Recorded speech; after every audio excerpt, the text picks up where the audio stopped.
Boa noite, pessoal. Boa noite, meus queridos. Boa noite a todos os meus filhos, meus netos.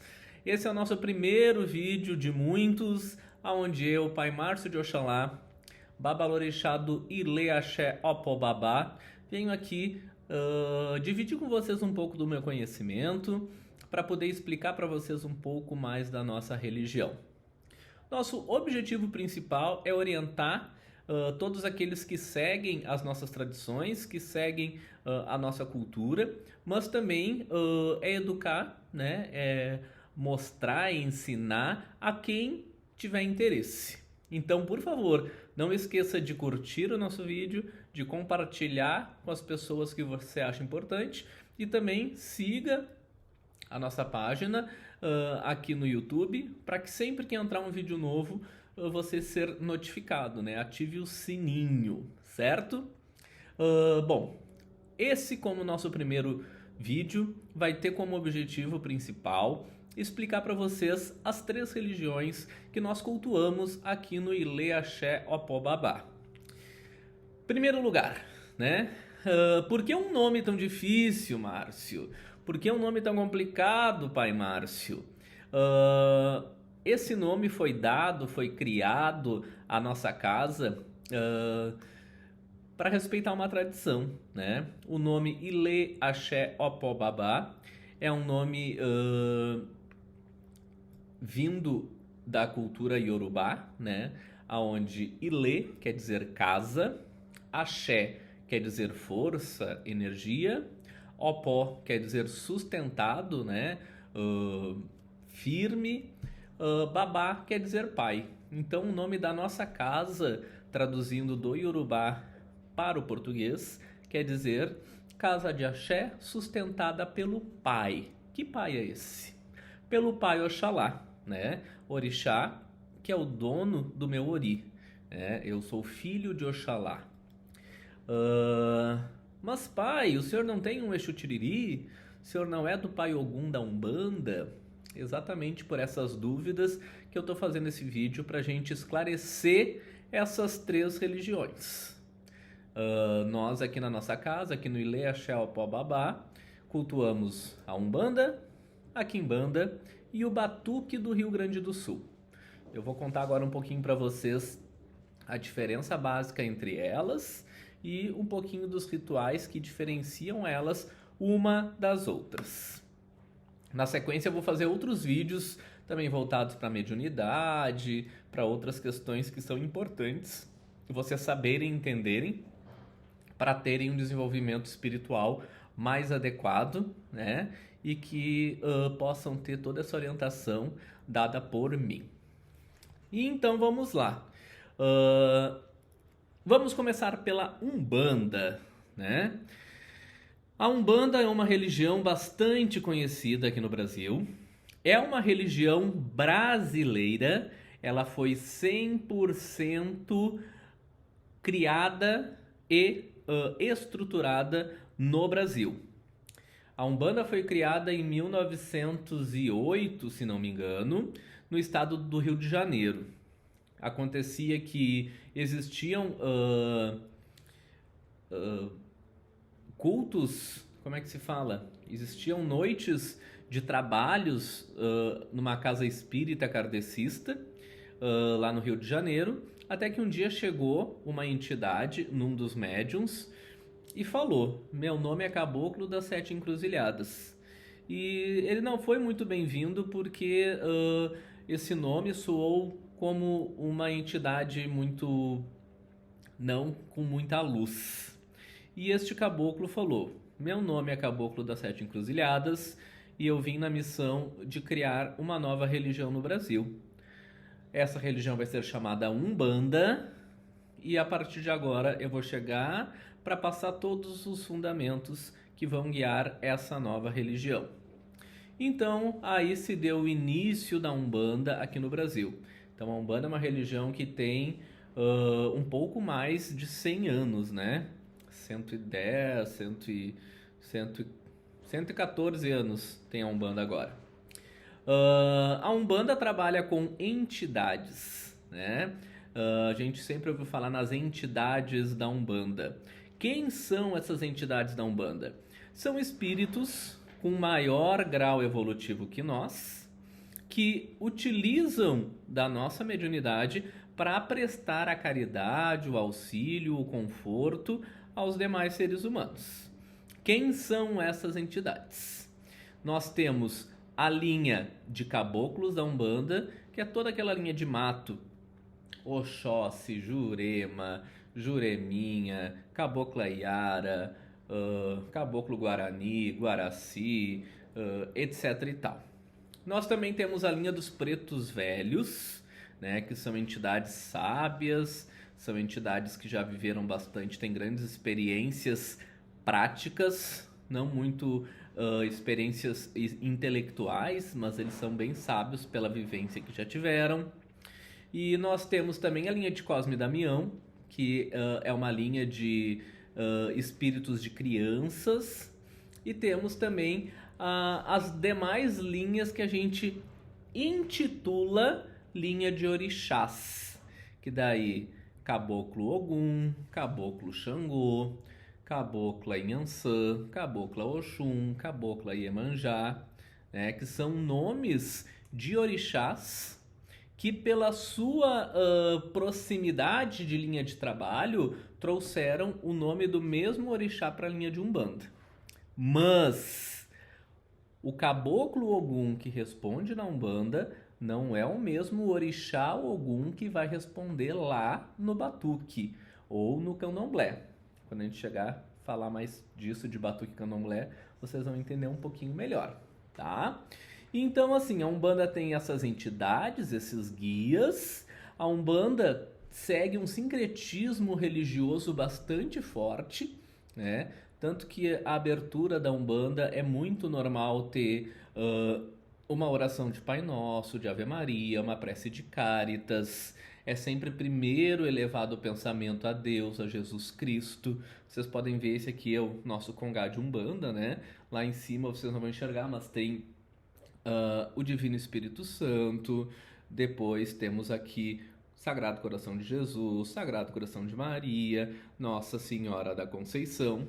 Então, a Umbanda vai ter esse sincretismo católico muito forte, bastante presente no seu culto, certo?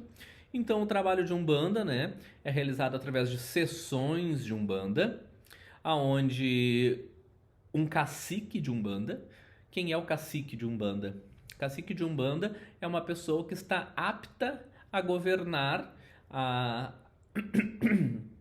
está apta a ter uma casa de Umbanda, né? A ter seus seguidores de Umbanda, certo?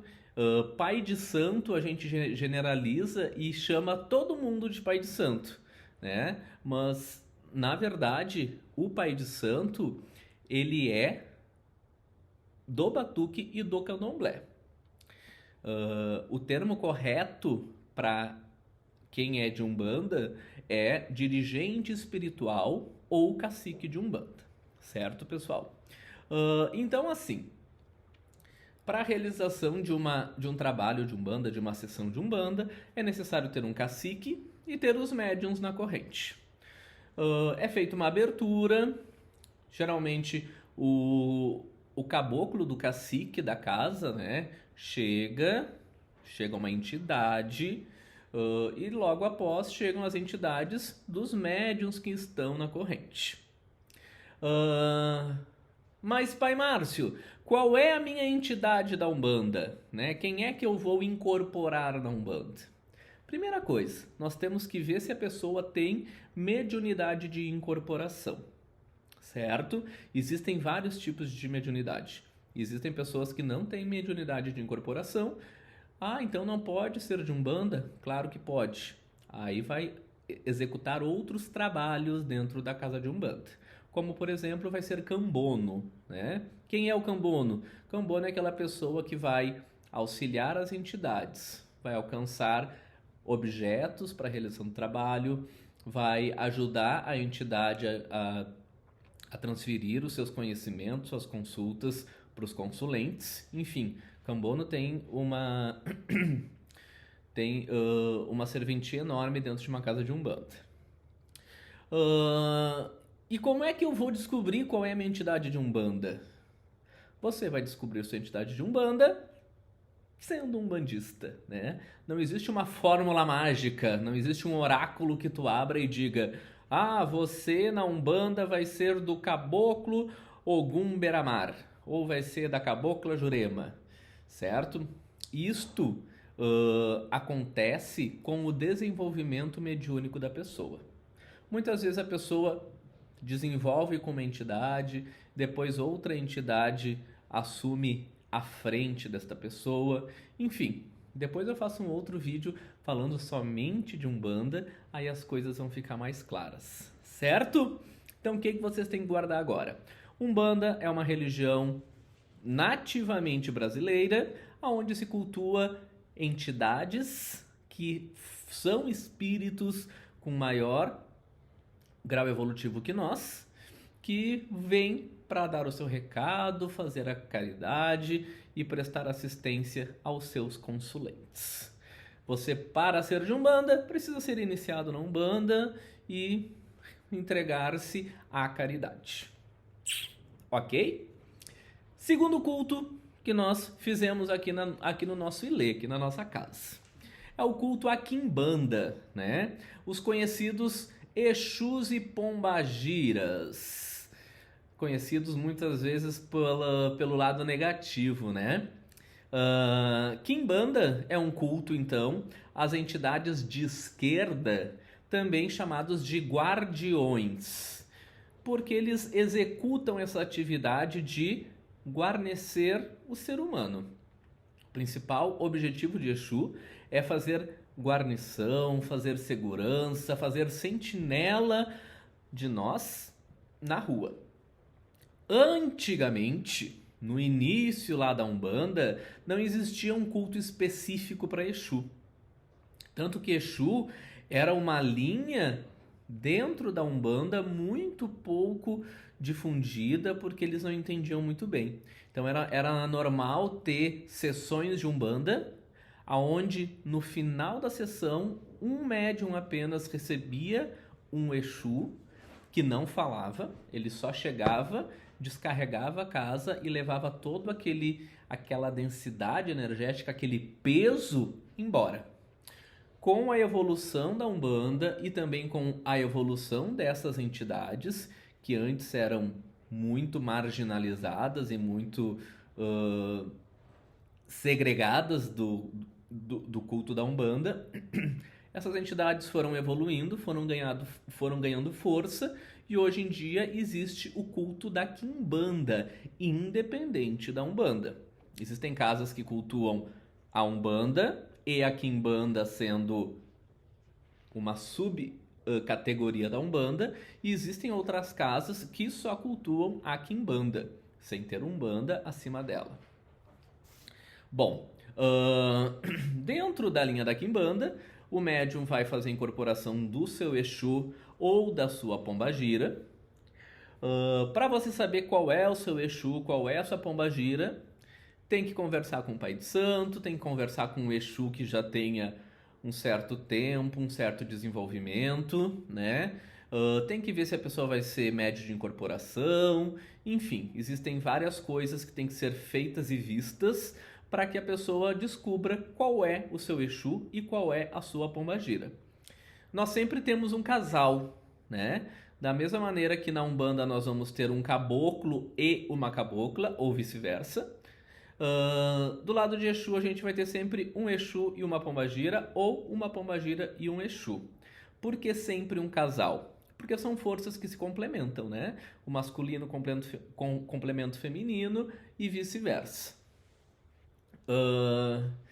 Então na Quimbanda nós temos sessões bem parecidas com as sessões de Umbanda, né? Só que as entidades que respondem nas sessões de Quimbanda são Exus e Pombagiras, entidades que respondem nas sessões de Umbanda são os caboclos de Umbanda. Que mais? Os Exus, pelo menos na linha que eu cultuo, são tratados através de sacralizações, né? Enquanto a Umbanda a gente faz oferendas, geralmente baseadas em frutas e matérias-primas da natureza, como banho de ervas, folhas, etc. No Exu, a gente tem um preparo com folhas, mas o principal ponto para a feitura de um Exu é a sacralização de animais, né? Então é sacralizado um galo, uma galinha ou algum outro animal ali para fazer o assentamento deste Exu, para fazer o ancoramento dele e então dar continuidade naquele trabalho de desenvolvimento. Quem são Exus e Pombagiras na linha evolucionária do espírito? São entidades que já viveram aqui na Terra, são entidades que já pecaram como nós pecamos, então são entidades que têm muita proximidade com o ser humano, né? Eles já sofreram por amor, eles já foram roubados, já roubaram, enfim, passaram tudo aquilo que nós seres humanos passamos. Então por isso que essa proximidade ao Exu, a facilidade do culto a Exu e Pombagira é tão fácil, porque eles chegam, se aproximam muito mais de nós e da nossa energia, certo? Então o Exu é cultuado assim. Também depois eu vou fazer um vídeo falando somente de Quimbanda, somente de Exu e de Pombagira, né? A gente tem muito assunto para ir tratando. E por último, então, eu vou falar sobre o batuque do Rio Grande do Sul. Por que eu deixei ele por último? Porque as pessoas confundem batuque com candomblé. Falam, candomblé e batuque é a mesma coisa. É a mesma coisa no culto ao orixá, certo? Enquanto a Umbanda cultua caboclos, entidades, a Quimbanda cultua Exu e Pombagira, o batuque vai cultuar orixás. Orixás que tiveram a sua origem de culto lá na África. Então o batuque é uma religião de matriz africana, certo? É uma religião afro-brasileira. O que aconteceu? Quando os escravos foram trazidos lá da África aqui para o Brasil, trouxeram consigo uma cultura enorme, vários costumes, várias tradições, e trouxeram com eles a religião que eles cultuavam, ok? Os escravos que foram aportados lá na Bahia, né, lá em Salvador, trouxeram a tradição de um local da África. Essa tradição originou o candomblé, que é o culto aos orixás, que tem toda uma ritualística, toda uma sistemática, né, diferente do batuque. Porém, o batuque também cultua orixás, né? Então, os escravos que foram aportados aqui no Rio Grande do Sul, entraram por Rio Grande, Pelotas, trouxeram também suas religiões, né? Trouxeram suas crenças da África, trazendo também o culto ao orixá. Só que aqui não foi chamado de candomblé, foi chamado de batuque pelo som do tambor que é realizado nos cultos, certo? Os orixás são quase os mesmos que nós cultuamos, né? Existem algumas diferenças. O batuque do Rio Grande do Sul cultua geralmente 12 orixás, enquanto que o candomblé cultua 16, chegando até 22 orixás diferentes. Sabe-se que lá na África existiam centenas de orixás, né? Só que como é uma religião que data de aproximadamente 11 mil anos, né? Então uma religião muito mais antiga que o cristianismo, a religião dos orixás, muitos orixás foram se perdendo ao longo dos anos. E como o Brasil foi o último local a ser difundida essa religião, perderam-se mais orixás neste caminho. O culto aos orixás no Brasil recebe outros nomes, além de batuque e além de candomblé, né? No Rio Grande do Sul é muito difundido o batuque, também chamado de nação dos orixás. Em Salvador é chamado de candomblé. E esse culto de candomblé também se estende aos estados de Rio de Janeiro, São Paulo, por ali. Existe um outro culto chamado de tambor de Mina, que é em algum outro estado brasileiro, que eu não me lembro o nome. E também existe o culto de Xangô, né? Eles dão o nome do culto, o mesmo nome do orixá Xangô, né? Que também é num outro estado brasileiro. Mas enfim, são nomenclaturas e maneiras diferentes de se cultuar orixá.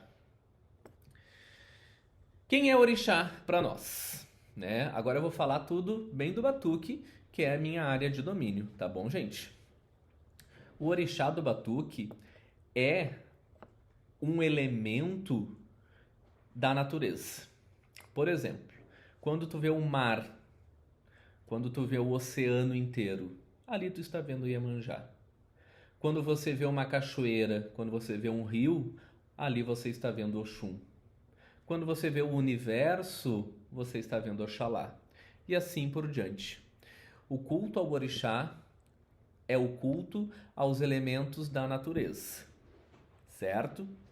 A pessoa, quando quer fazer este culto, quer conhecer um pouco mais, pode procurar o jogo de búzios com o Pai de Santo e pode descobrir através de uma consulta e de um jogo de búzio quais são os seus orixás. Por que quais? Porque são sempre também um casal, né? Eu, por exemplo, sou filho de Oxalá com Oxum. Né? Oxalá é o orixá que rege, que governa a minha cabeça, e a mãe Oxum é o orixá que rege e que governa o meu corpo. Vão ser sempre um orixá masculino com um feminino, e eles fazem o seu adjuntó, né? Ou seja, é a união de energias que vai compor o domínio na vida daquela pessoa. O processo de iniciação e condução do batuque da nação é diferente da Umbanda e da Quimbanda, né? Lá na Umbanda vai ser tratado somente com ervas, amaci de ervas, ou seja, um banho de ervas, onde é preparado o médium, pembas, fitas. Já no Exu é feito aquela obrigação de Exu, com a imagem, com as suas ferramentas e a sacralização de um animal em cima. E no batuque vai ser feito alguns procedimentos, alguns rituais para iniciar a pessoa e para dar continuidade nas obrigações desta pessoa, certo? Isso aí eu vou explicar melhor também num outro vídeo, onde eu vou falar somente de batuque. Certo, pessoal? Então, assim, para vocês entenderem melhor, Umbanda cultua as entidades da Umbanda, os guias de Umbanda. Exu, Quimbanda, vai cultuar Exu e Pombagira. E Batuque, do Rio Grande do Sul, vai cultuar os orixás na sua forma primitiva de natureza. Certinho? Não vou me alongar muito, porque o meu objetivo é fazer vídeos não muito longos, né? Para que vocês possam, aos poucos, ir assistindo, ir aprendendo e também ir discutindo com seus irmãos. E lembrando, né? Curta, compartilhe, se inscreva no canal, ative o sininho para que a gente possa chegar mais longe. Comente aqui embaixo, coloque a sua dúvida, o Pai de Santo responde ali. E também, se os meus filhos e meus netos que tiverem maiores dúvidas, me chamem no particular, no WhatsApp, que a gente conversa, certo? Se você gostaria de fazer uma consulta, pode chamar lá no WhatsApp 51 99797 2277. Também tem nosso Instagram, Pai Márcio de Oxalá. Um grande beijo, um grande abraço, saudações a todos, axé!